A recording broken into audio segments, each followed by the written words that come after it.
há muitos anos atrás, eu tinha uma confecção, eu fabricava roupa para halterofilista, chamava pumping iron, puxando ferro em inglês. Então o halterofilista sempre teve um problema, ele é grande em cima e fino embaixo, né? A cintura fina. Então eu fabricava camisas pro cara, tipo um triângulo. Aí eu patrocinei muita gente e tal.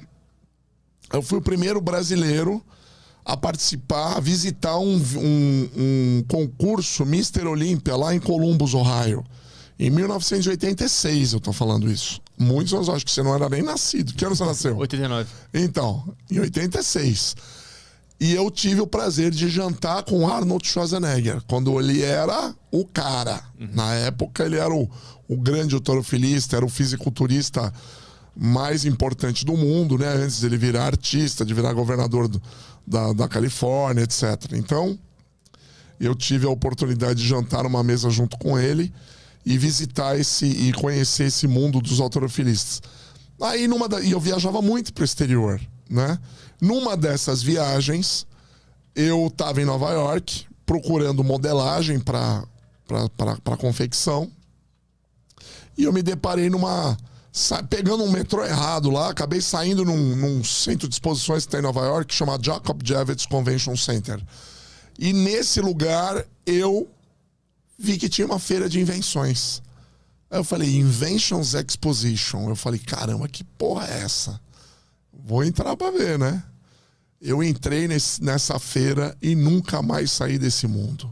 Por que tu trabalhava com roupa para fisiculturista? Porque eu tinha confecção e eu encontrei esse nicho. Eu achei que isso era uma coisa bacana e era um nicho que não era explorado, as pessoas não se preocupavam. Os caras compravam camisa larga, ficava larga, super larga, porque eles eram grandes em cima e a camisa ficava super larga embaixo. E eu comecei a fabricar roupa específica para eles, porque era um nicho específico de mercado. Aí a tua marca ficou conhecida entre esse nicho. Ficou super conhecida. Inclusive, eu fui até convidado para ser, na época, presidente da Federação Paulista de Culturismo, de tanto que eu patrocinava os fisiculturistas no Brasil, né? Legal. Mas disso para chegar no fato de, tipo assim, esse cara que inventou essa bag do delivery chegar em ti com essa ideia. Então, você como vê... é que isso acontece? Então, aí rolou. O que aconteceu? Isso foi... Em 1992, eu fundei a Associação Nacional dos Inventores. Por quê? Porque aí depois que eu fui nessa feira, muita coisa aconteceu. Eu comecei a trazer vários projetos interessantes para o Brasil. Aí eu montei uma empresa de marcas e patentes, que não era a Associação Nacional dos Inventores ainda. E aí eu fui... Isso eu não contei em podcast nenhum, que eu vou contar aqui para você agora. Eu fui para Brasília. Eu liguei para o gabinete de um ministro de Ciência e Tecnologia na época. Eu pedi uma audiência com ele, porque eu queria ajudar os inventores. E eu queria saber se o Ministério da Ciência e Tecnologia podia ajudar os inventores. Tinha interesse. Aí eu marquei uma audiência com o ministro. Aí quando eu cheguei na sala dele, ele olhou pra minha cara e falou assim: quem te mandou aqui? Eu falei, ninguém. Você participa de alguma associação? Alguma entidade? Eu falei, não. Tem algum político que você conhece que indicou pra você vir aqui? Eu falei, não. Ele falou, então eu não posso te atender. Porque você tem uma empresa privada e eu não posso te atender. E realmente ele tá certo. Pelos princípios das leis, né, governamentais, a empresa pública não pode fazer negócio, não pode assessorar, não pode conversar com a empresa privada. Conversa com associações, com entidades, etc. E eu saí chateado. Um jornalista me acompanhou nessa entrevista, nessa reunião, e a gente saiu chateado de lá. Aí esse ministro falou para mim, por que você não funda uma associação? Mas o teu objetivo era ajudar os inventores brasileiros. Financiamento. Era ter financiamento, era pegar esses inventores independentes e tentar ajudá-los em alguma coisa para levar os projetos à frente. Mas que inventores eram esses que estavam precisando dessa ajuda nessa época? Então, inventores, porque na verdade no Brasil você sempre teve ajuda no lado científico, no lado acadêmico. Faculdades, universidades, as pessoas que desenvolvem tecnologia no Brasil tem ajuda do CNPq, dos órgãos governamentais, quando você faz parte de uma instituição. Agora, quando você é um inventor independente, você, gente como a gente, você tá aqui no estúdio, mas você fala, porra, tive uma ideia, cara. Bolei um negócio pra resolver um problema do meu carro. Que roubaram o meu carro, eu inventei um alarme diferente. Aí você fala, o que eu faço agora que eu bolei isso? Então, eu quero esse tipo de público. É esse tipo de público que a gente atinge. Um inventor independente, e a gente chama de inventor isolado. Nessa época tinha bastante? Sempre teve muitos. Muito, mas volumes absurdamente grandes. O brasileiro é um povo muito criativo. Você não tem noção o que tem de inventor no Brasil.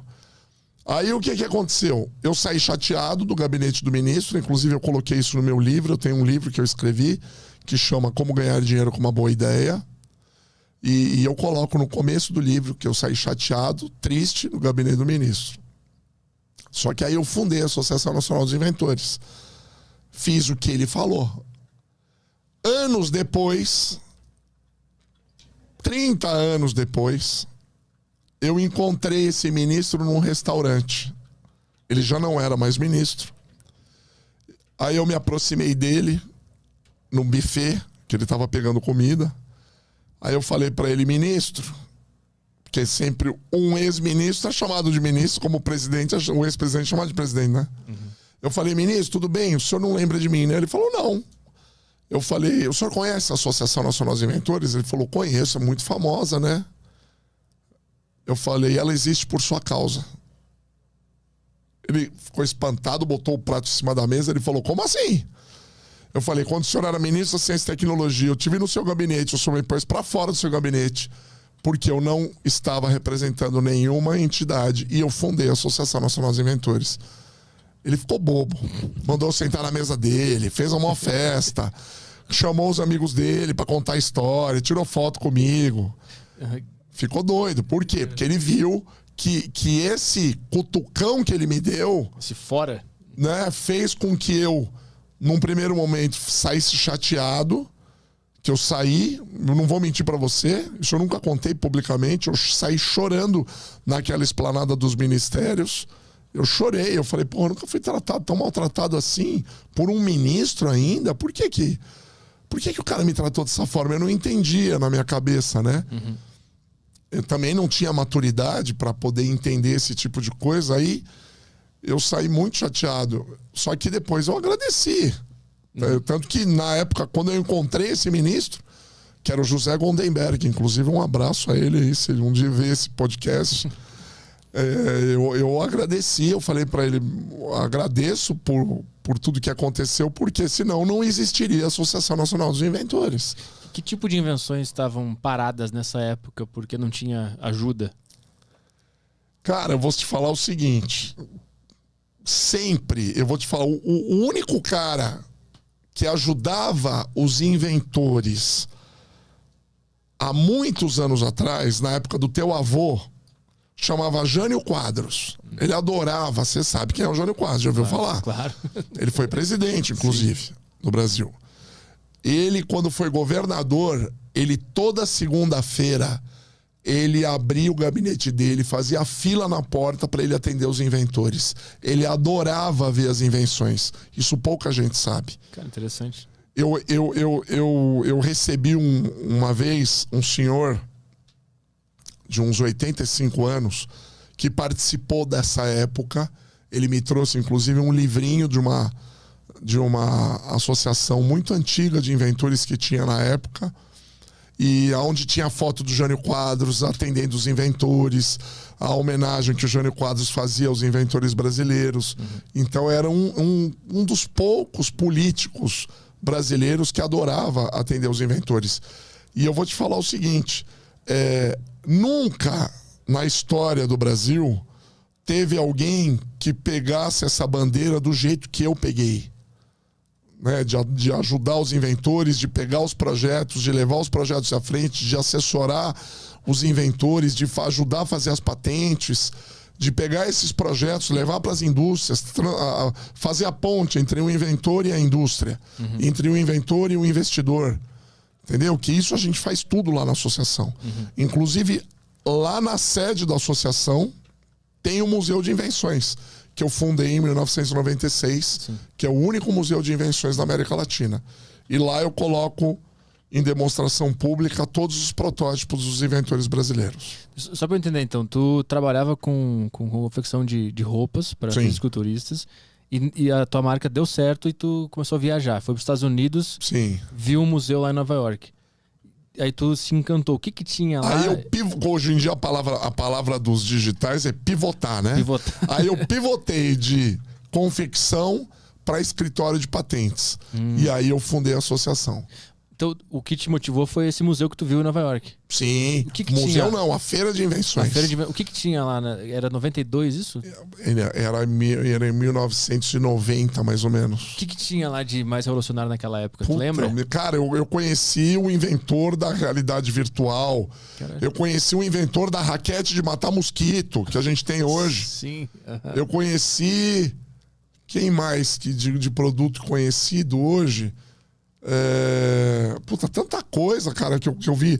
Aí eu comecei a frequentar essas feiras de invenções. Lá? Nos Estados Unidos. Tinha... Aliás, tem até hoje, né? Só parou por causa da pandemia. Existem só nos Estados Unidos, pra você ter uma ideia, mais de 50 exposições de inventores por ano.